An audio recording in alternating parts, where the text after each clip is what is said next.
Okay, it's Jacqueline and Irene with Okanagan Naturist Association. Broadcasting to you from the Okanagan Valley of British Columbia, Canada. Welcome to the Nature of Naturism. A radio show where non-sexual nudity meets nature, community, and you. So today our guest is TreeGirl, author of TreeGirl, Intimate Encounters with Nature, which is a self-portrait nude photographic book with 50 species of trees from around the world. And you can find her at treegirl.org. So welcome, TreeGirl. Thank you, Jacqueline and Irene. It's great to be here. So we're so excited to have you with us, and as an artist, as a fellow artist, and that you're an educator, an arborist, you say, a naturalist, a forest ecotherapist. We consider you totally a naturist for sure, and a healer, of course, because it just definitely goes with it all. And you say it's your work is to help people remember that they are nature and that there's no separation. So what brought you to this remembering of who we are on this planet, so that we're part of nature, that we're not just a belief system that works, how we do our marketplace that's separate from us, but that we're really born of nature. So. Absolutely. Well, I grew up in the Midwest in a typical American way. I wasn't connected with nature or my body. Of course, there was a fascination with nature, but it was something you'd go out to and then you come inside and live your life. So it wasn't until I moved to California in 1993, and there's so much more wildness on the West Coast, that I really became fascinated with nature in the wild, and I started to bond with it. And luckily for me, I continued on that path of enchantment with wild nature. And I just engaged more and more with trees. Trees really grabbed my attention. So I was an artist, and I was really bursting with creativity and the need to have this a strong bond with nature. I think many of us have had traumatic childhoods or traumatic lives, and we're searching for something to comfort us. And for me, that was nature. Nature was safer than people. Yeah. So I just I started connecting with trees, and in 1995 I went to Australia, and I saw these two trees in the rainforest that seemed to be dancing together. They were like vibrating. They were like so animately alive. They were like two people intertwined, dancing in concert together. It was gorgeous. And I just couldn't help myself. I just wanted to get in there and be with them. So I very spontaneously took my clothes off. It was very hot anyway. And I handed my camera to a guy that I was traveling with. And I got in there with the trees and I intertwined with them. And I said, "Take my photo." And that was the beginning of my work as TreeGirl. I just thought, oh my God, this is it. I found it. Like, this is my spiritual refuge. This is my creative inspiration. This is it. This is the source for me. So that's how it all started, over 20 years ago. Wow, it's beautiful. It's beautiful. And we've looked through your website at treegirl.org, and some of the photos are just phenomenal. You just want to keep staring and looking and sensing in on what they're feeding you. It's amazing. So share with us some of your favorite trees and which type of trees you hope to work with in the future. Yeah. Well, I've been with maybe 70 different species of trees, maybe 100 different individual trees. It's kind of like, for me, it's like a lover, being with a lover. And it's not necessarily sexual. It's very sensual. And so for me, the texture of the bark is really important, because if a bark is smooth and soft, then you want to cuddle with it, a little more cozy with it. So for me, one of my favorite trees is the African baobab tree, which is on the cover of my book. It's the tree from The Little Prince. People often know it from The Little Prince. It can get gigantic. It can go like excuse me, it can just be a mammoth tree and it can live to over 2,000 years old. And the bark is like very soft elephant skin. It's very wrinkled, but it's very soft. In fact, it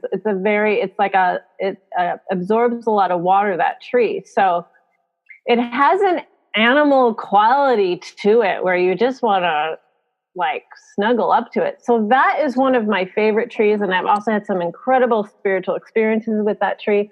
Of course, that tree is in Africa, so it's not really easily accessible to a lot of people.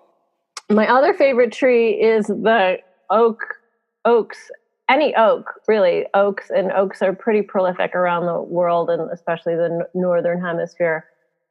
And there are some magnificent ancient 1,000-year-old oak trees in England, which I just visited this summer, which were just spectacular. So I would say baobabs and oaks, and definitely the bigger the better when it comes to because of trees. It's true. It's true because with that bigness comes age and wisdom. And what I've gotten spiritually from these trees is that they're only that big and vital and strong and majestic because they know that they are interconnected with all things. And that is the greatest lesson I've learned from wild nature, especially trees, is that that trees don't necessarily consider themselves one organism. They can't exist without the water, the air, the sun, the animals, the insects, the land, and to a certain extent, and so that that experience has bonded me even further with the natural world because it's an expansion of self, which I think is part of the great thing about being naked in nature is that you forget your ego self and you melt in with the rest of the life force energy. And that is where the joy is. Definitely. So in some of your future trees that you plan on, what's your upcoming? Right. Yeah. I plan to go to Japan. There's some really, really ancient trees there. There's some cedars and the ginkgo tree. People know the ginkgo tree. And then there's like the cherry blossoms and there's some very important trees over there that give off what's called phytoncides, which are certain chemicals that certain trees have that help fight the immune system of the tree. So when you inhale those chemicals, you are also building your immune system. So we have trees like that, all over the world, but those trees are particularly known for it. So Japan is on my list. I like to go to the bald cypresses in Louisiana. Those ones, where there's like alligators and mosquitoes and other hazards. Yeah. I like to take on some challenges. Some swamps. Yeah. I've had some really interesting encounters with wild nature. I can tell you some stories, but sure. Yeah. So those are my next trees on my list. I'd also like to go to the Brazilian rainforest, and I'd like to. There's like 60 to 100,000 species of trees all over the world. So I will never lose my job. I'd like to invite you to Canada, British Columbia in particular, and Vancouver Island. Yes. We've got Cathedral Grove on Vancouver Island, which have massive old tree. Western red cedars. Yes, I've been to Vancouver Island. In fact, there's a picture of me with a Sitka spruce in my book. But I have not been to the Cathedral Grove. I know about it. You got to like hike in. It's like gnarly, right? You got to like. Well, the road goes right through, so a lot of it's right there. But if you want to get to the true treasures, yes, they're probably off the road. Yeah. Sure. Yeah. I love Canada. I love Vancouver Island. I love British Columbia. I would love to come up and see all of you. Well, we'd love to have you come up here too. We have a beautiful willow, large willow. I was telling you before, we have this beautiful large willow, and some other of our naturists have contacted you about that. So we'll, definitely look forward to having you come up and share with that for sure. Do some images. I do a little photography too. So great. And understanding as an artist, I know, praise in our work always is out there, right? There's always the people who love what we do, but tell us some of the hardships, because this is a beautiful global thing you're sharing, but there's always there's always things we have to work through and challenges we have to work through. So what are some of the hardships you've had putting your message out? Yeah, hold on just a second. Okay. Yeah, I would say definitely the Okanagan is actually welcome. Sorry. No worries. My work is extremely fulfilling, but there are definitely challenges, and it's definitely hard work. I would say, first of all, not being seen nude in areas where it's not allowed or expected or permitted, or there's just sometimes there's nothing that says you can't be nude, but if people come across me, it's quite shocking. So not being, so I consider myself a guerrilla artist, actually. And I do cross boundaries, and I do get naked illegally to get my work done. And really what I do is I ask permission of the tree. And if the tree, and because it's very important to have good boundaries. No, I agree. And that extends to the natural world and trees. So I always ask the tree permission if I can touch it, if I can climb on it, if I can get naked with it, and I have a very strong intuitive sense of a yes or a no, and I really respect boundaries of trees. So the trees generally don't have a problem with me. But I've only been seen 3 times by unexpected hikers out of 100 trees. So I do have a special relationship with the trees, where the trees will tell me someone's coming. Oh, nice. Yes. So I go and I hide, and then or I put my clothes back on and I just stand there with my camera and I say, "Wow, isn't this a great tree?" And they're like, "Yeah, that's a great tree." But the great thing is that people aren't looking for naked people in trees. So I can pretty much kind of camouflage myself and put on my invisibility cloak, and no one will see me. But there's definitely an excitement about it, about being stealth and being seen. And I would say the worst place was England, actually, because there were just so many people at these I go to really famous trees, and so there were just people everywhere. So it was very, very stressful. And the British really, in general, aren't really, I would say maybe that's I've just gotten a lot of flack, actually. I've gotten a lot of criticism from the British people about being naked. Oh, interesting. But if there's any British people listening, I know that there's some of you who get it. Oh, there's a large naturist community there, so that's interesting. Yeah. Yeah, well, I think because I cross boundaries, I'm so interdisciplinary. So it's nature photography, it's nude photography, it's nature education, it's eco-psychology, it's a lot of things, it's arboriculture. And so a lot of people haven't put together the idea that nature is something that you can interact with intimately. And they don't get that touching nature, touching trees, cozying up to a tree is beneficial. So that is actually a challenge to my work, is that I'm often misunderstood as being an exhibitionist.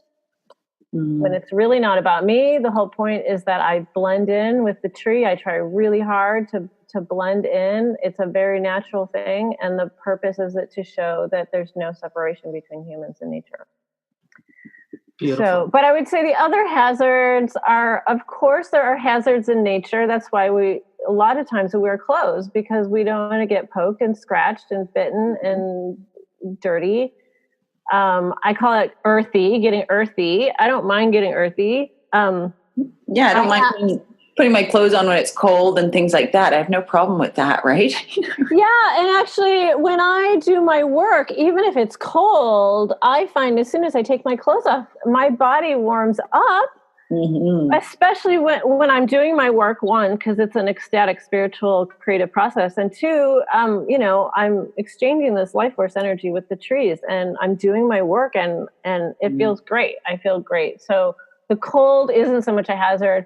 When I was in Australia, I got bit by a couple of things. I was very lucky. Australia is a very dangerous country. It's the most dangerous country in the world, in fact, in terms of dangerous things that could kill you and bite you.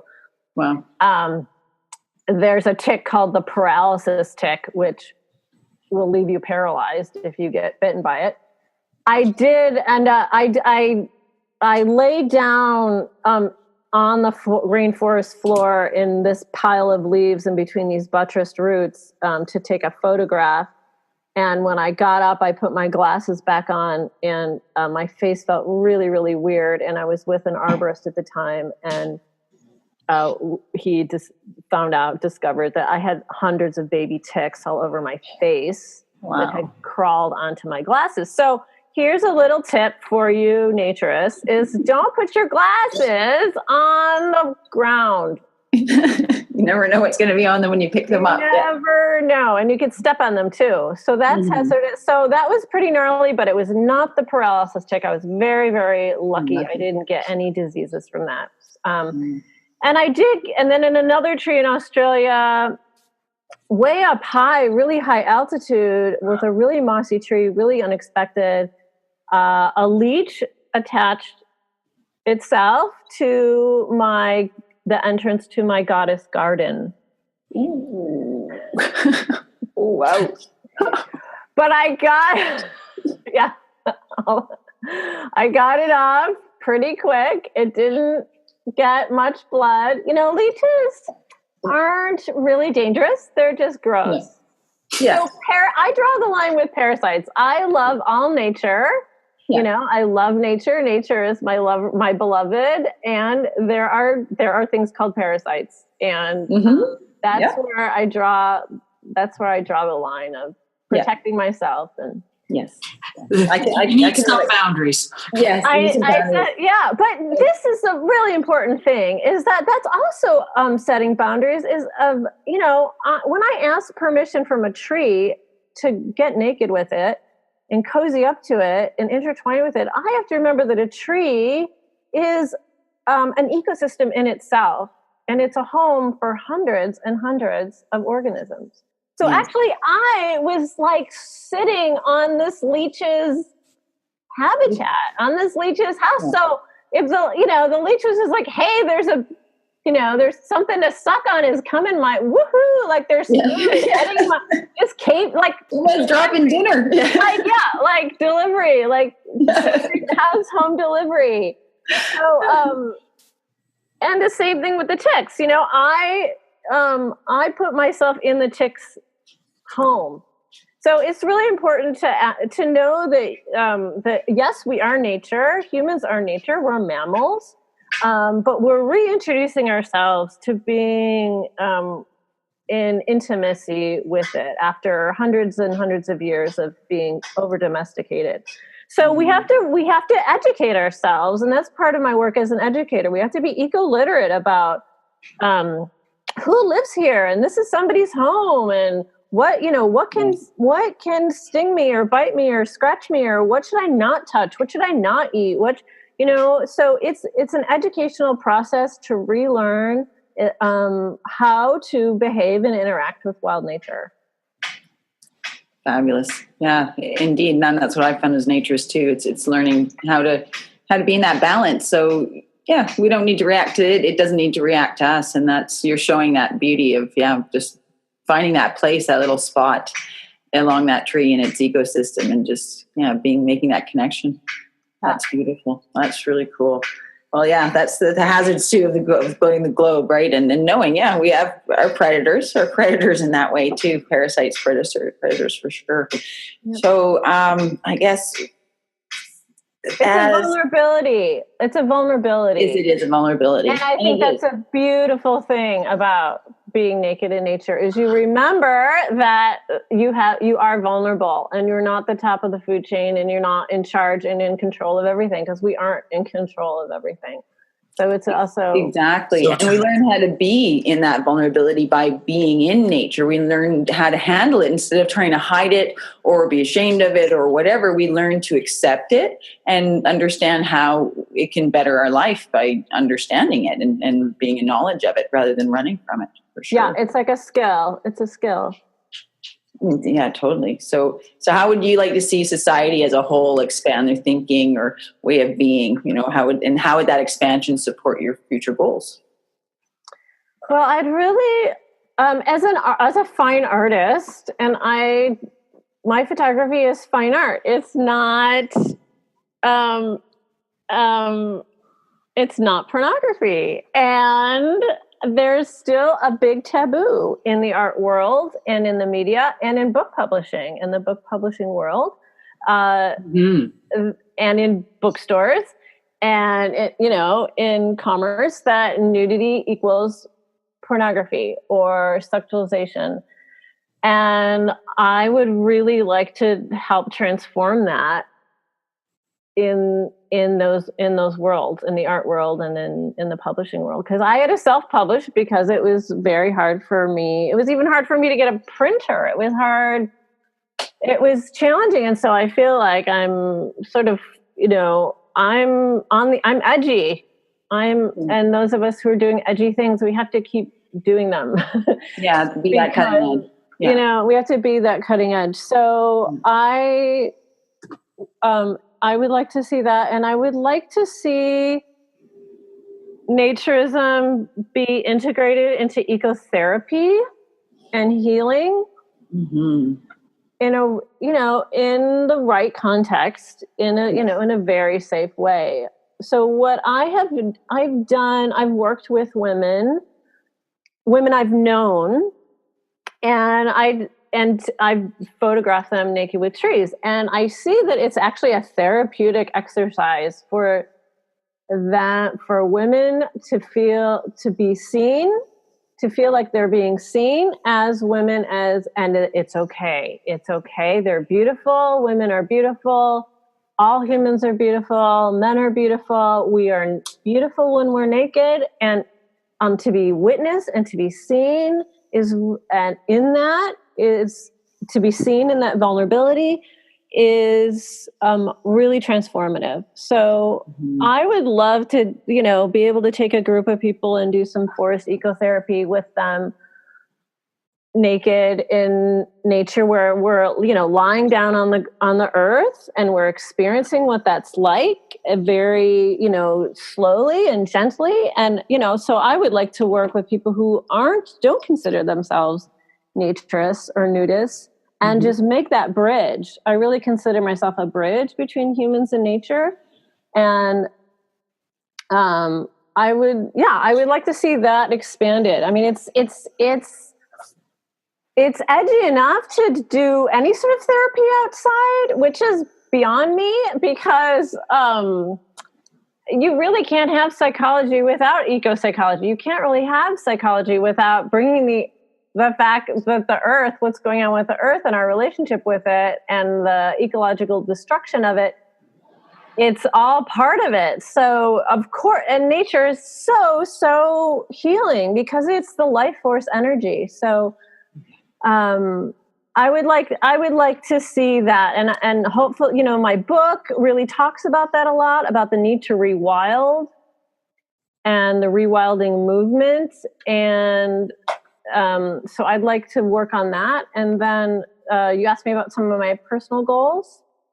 Yeah, some things for the future. Yeah, so that's one thing. I'd like to take women on retreats. And I have a lot of male fans too, and a lot of men who've actually asked me to photograph them nude or do forest therapy with them. Nice. Right. I think if I did that, I'd like to have a male co-partner, because I'm not a man. I don't know what it's like to be a man. I don't know what it's like to be a man naked. I have photographed men, like my ex-husband. I photographed him.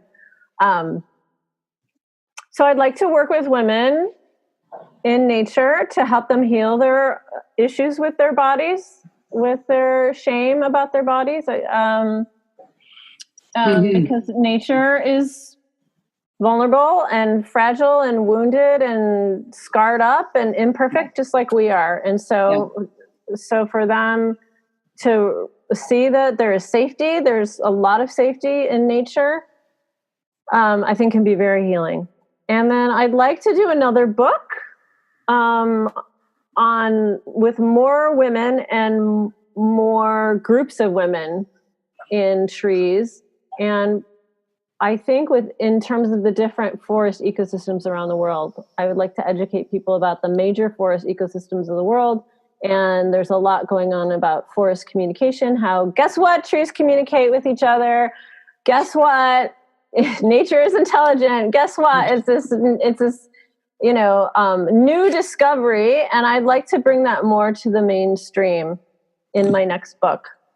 Nice. And then I just have, I have hundreds of trees I'd like to photograph. And I do some video work. I do these videos of myself when I do my expeditions. And I would love to do a full-on series or a documentary film or something that got out there more mainstream. Because there's some shows, there's the naked real estate show and the naked show and the whatever, and the I don't know. Chef. Is there a naked chef? So why not the naturist TreeGirl? What it's to the naked hiker. And the naked and afraid. So why not? Right. I mean, right? We have to have some balance with the naked and afraid. We don't want people to be more afraid of nature, right? Yeah, exactly. So and I'd love to come back to Canada. Naked and aware of the trees and the boundaries, the ecosystems. We need that for sure. There's a whole series of shows right there. I know. Find me a producer. Find me some funders. Okay, we just have to go to the Naked and Afraid and tell them that there's a better version out there, which is Naked and Aware. Yeah. Naked and Aware. Yeah. I mean, there's still shock value to it. Getting bitten by leeches and ticks, that'll keep people interested. Challenges in every environment. What are your challenges in your environment? Definitely. Yeah. Never mind the people challenges. Exactly. And the balance of learning how to live within that environment and find the wholeness of the environment in ourselves. Yeah. We're not separate. That's right. We're all one. Yeah. I loved it when you were talking about having more people around the trees. I did see a naturist group down in South America, and that's what caught me, their imagery. They'd had collected a bunch of just say women, and they plunked them all in this when I expanded the image, it ended up being one of those Mexican type arbor or gazebo areas, those open areas where they put the plants in the center of the house. And they put maybe 25 women in there in amongst all these plants. And it was such a phenomenal image because they just looked like they were supposed to be. They're part of nature. It's the way that they filled the room with the plants and set the women in there naked. It was in that moment. So as soon as you said that, I was right there, because that's what I wanted to do also, is create these scenarios and place people even at our beach at 3 Mile, put them against the rocks or put them by the willow tree or put them in these very unique little environmental spots to show, this is what we are. This is why we come here, so we can find that connection within ourselves and take that time before we have to go back into commerce and play hard and do business and all that stuff. So that's all an illusion, because it's all going to crash in our lifetime.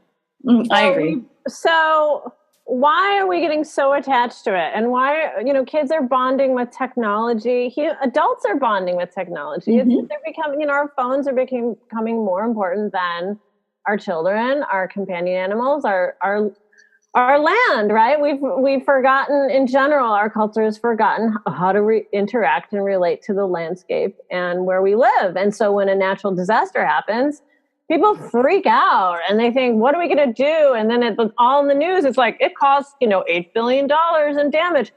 Well, how about the fact that, we may not have, we're losing 100 to 1,000 species are going extinct every day. So everything is unraveling ecologically, and in terms of civilization is unraveling.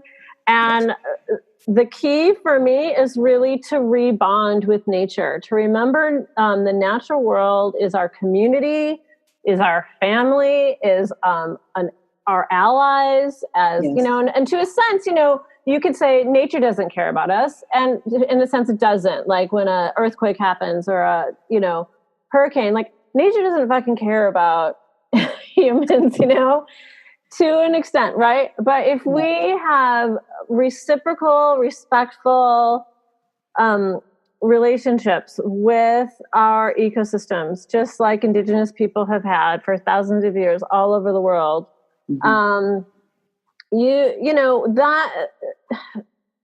we can survive to some degree, and we'll survive even better because we have that sense of community, and we will have that knowledge and that wisdom and that support, and nature will respond to respect just like other humans do. If you give your attention and your presence and your love and your intention to another human being, they will respond positively. Yeah. So being naked in nature is a way of not only experiencing the pleasure of your own sensory body, but also the life force energy of the earth, which is extremely healing. And, this intimacy we can have with more than humans is, extremely fulfilling for our souls and humanity. And it's desperately, desperately needed in this time. I agree. What's something you practice that you do daily for yourself to keep your environmental connection? Yeah, I try to touch the earth in some way every day, whether it's laying down on the ground or touching a tree or smelling something or just spending some time listening to the birds and the wind and feeling the sun on my skin. I try to take a few minutes every day to go out, and it's not always possible to get naked, and in where I live, my situation, I can't. So, but every day I try to make contact with the earth, and I always speak to other organisms as conscious beings, right? So I'll say, hello, hello, oak tree, hello, maple tree, hello, I have that consciousness. I think that is really important too, every day to bring in. Mm-hmm. Oh, yeah. Definitely. So that's, we're coming near to the end. Is there anything else that you'd like to share with us? I just want to re-emphasize that nature is a refuge for us from the madness of our over-technified, technological, crazy, insane world, and to encourage people to take the steps, whatever it is for them. And maybe it's not trees, maybe it's bees, maybe it's rocks, maybe it's water, maybe it's flowers, whatever you feel drawn to in the natural world, just go for that relationship, because we all want to rewild. There is, we are wild. We are wild animals, and that doesn't mean we have to totally give up our the worlds that we live in, but we can expand. Yes, we can. There's so much more available to us, humans, if we just open up all of our senses and our hearts and our spirits and our consciousness, and just be open. And chances are you'll feel safer and more fulfilled than you thought you would,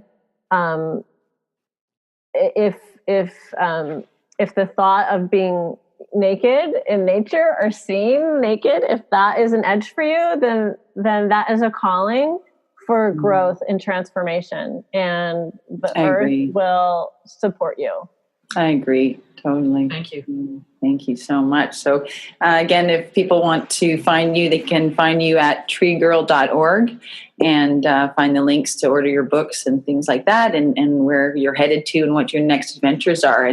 And we definitely hope we can get you here and have you at our beach and checking out some of our trees in our Okanagan Valley, in our desert-like valley. We still have some spectacular forests here, definitely, and we're blessed with that. So Fantastic. thank you so much for joining us. Thank you, Jacqueline and Irene. You have a great weekend. You too. You too. Okay. Bye.